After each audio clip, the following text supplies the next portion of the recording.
आंतरवलीसाठी त्यांचं देखील या ठिकाणी स्वागत केलं जाते की महाराज या ठिकाणी उपस्थित आहेत. त्यांचं नामोल्लेख करतो. स्वामी सर्वानंद सरस्वती, स्वामी नरेश महाराज, महाराज जरूर सत्यव महाराज काकी, विभीषण महाराज, नागोरी महाराज गरज, कामोद महाराज नागरे, दशरथ महाराज चांगलेवाला, वासुदेव महाराज सुभाषे, गणेश महाराज गौतम, भजन सम्राट हरिकृष्ण महाराज देवकर, विष्णुपत महाराज देवदेवकी, सत्यव महाराज गाके, रामशिव महाराज गाके, दत्ता महाराज काळोखे, विभीषण महाराज कोकाटे, हरिभाऊ महाराज काळे, बाबासाहेब महाराज शिंदे, सत्य महाराज कापडे, ज्ञानेश्वर महाराज नागरे, रामेश्वर महाराज निवायकर आणि प्रमुख नेते यामध्ये अक्षयभैया मंगला, सुशीलाताई बोराडे, महाराज गागरे पाटील, शिवसेनेचे गौरवशंकर, सोमनाथ पाटील धोतर संपादक, हरिभाऊ सर्वांची उपस्थिती आहे.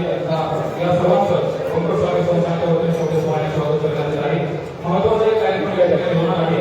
अवघ्या 1 मिनिटावर महत्त्वाचा कार्यक्रम होणार आहे. शासकीय नोकरीमध्ये रुजू झालेल्या पंकजस्वामी महाराज परिवारातील गुणवंत मंडळी यांचं या ठिकाणी प्रातिनिधिक स्वरूपामध्ये स्वागत केलं जाणार आहे. अनेक गुणवंत या ठिकाणी उपस्थित विठ्ठल घुमरे सर यांचं देखील या ठिकाणी स्वागत केलं जातं. हनुमान भोईर यांचंही स्वागत केलं जाईल.